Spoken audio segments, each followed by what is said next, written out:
Reforma trabalhista, negociação coletiva e organização. O contexto: não estamos sós. Com este artigo, iniciou uma série de textos elaborados a partir de debates e palestras que realizei sobre a reforma trabalhista, buscando formas de sistematizar e contextualizar os problemas e enfrentar o desafio de pensar qual caminhos a serem trilhados pelo movimento sindical em um cenário extremamente complicado.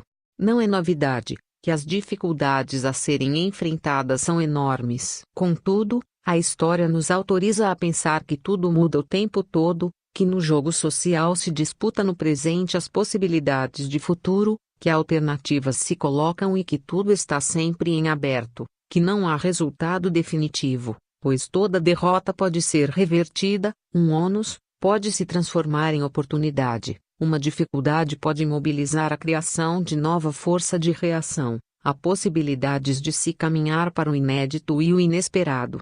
A história ensina que para os que lutam a partir da perspectiva dos trabalhadores, somente há a luta, contínua e difícil, que há 2 séculos possibilita avanços sociais e patamares superiores de civilização. Por isso, enfrente na luta. Mas a luta requer inteligência, objetivos claros, estratégia e muita unidade daqueles que cerram a mesma trincheira. É imperioso compreender o que ocorre, e a partir da situação presente e do movimento geral da história, traçar estratégias. Esta série de artigos começa com a apresentação do contexto em que é promovida a maior reforma trabalhista e sindical já feita no Brasil, que terá impactos profundos sobre o sistema de relações de trabalho, a organização sindical e a proteção do trabalho.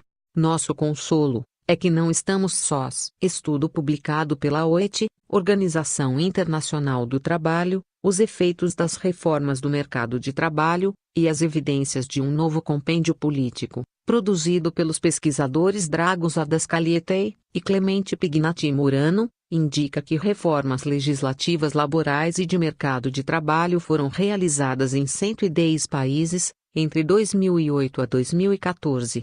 O fundamento comum observado nas diversas iniciativas de reformas, no contexto da grave crise e estagnação econômica com desemprego, foi o de aumentar a competitividade das economias e criar postos de trabalho. Observam-se ações para reformar a legislação do mercado de trabalho, especialmente no que se refere aos contratos permanentes, e reestruturar as instituições da negociação coletiva, processos de negociação, legislação, sindicatos. As 2 dimensões estão presentes, com maior ou menor intensidade, na maioria dos projetos de reforma implementados. Um olhar geral mostra que a maioria das reformas diminuiu o nível de regulamentação existente. Foram observadas e analisadas 642 mudanças nos sistemas laborais nos 110 países. Em 55% dos casos, as reformas visaram reduzir a proteção ao emprego, atingindo toda a população, tinham caráter definitivo, produzindo uma mudança de longo prazo na regulamentação do mercado de trabalho. O desemprego crescente e duradouro criou um ambiente para catalisar as iniciativas de reformas e disputar a opinião da sociedade sobre elas. De outro lado, os resultados encontrados no estudo não indicam que as reformas do mercado de trabalho tenham gerado efeitos ou promovido mudanças na situação do desemprego.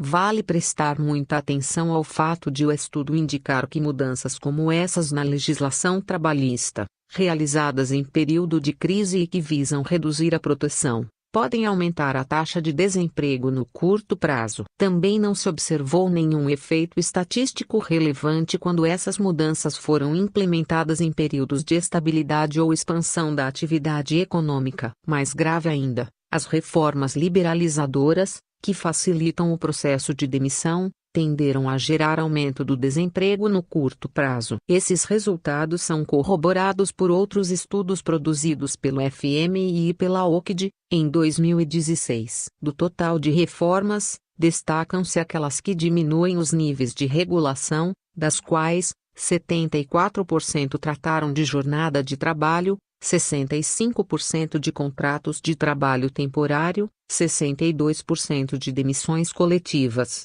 59% de contratos permanentes, 46% de negociações coletivas e 28% de outras formas de emprego.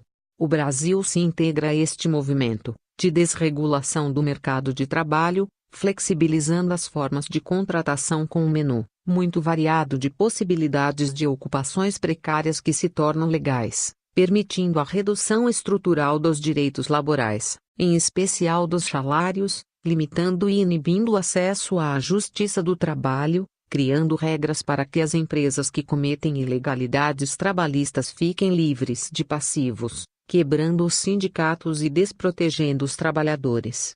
Integramos, e entregamos, o Brasil à modernidade da economia globalizada pelo sistema financeiro e investidores, ávidos por lucros crescentes, desejosos de um mercado de trabalho flexível, para ajustar o custo da mão de obra e alocar o volume de trabalho necessário à produção em determinada unidade de produção e no tempo. Esta lógica tem um sentido: produzir mais renda e riqueza e concentrá-las. Esta lógica também entrega outros resultados: o acentuado crescimento da desigualdade, a expansão da pobreza e da miséria, a precarização dos empregos, o arroxo dos salários e da renda das famílias, o aumento da jornada de trabalho, o surgimento de doenças laborais associadas ao estresse e à ansiedade. A massa salarial diminui e a insegurança aumenta. O consumo cai e os mercados internos entram em depressão. A economia anda de lado e eles se perguntam o que fazer. Mas quem são eles? As senhoras do mundo, os Illuminati. Se gostou do vídeo, deixe seu like e comentário. Inscreva-se no canal.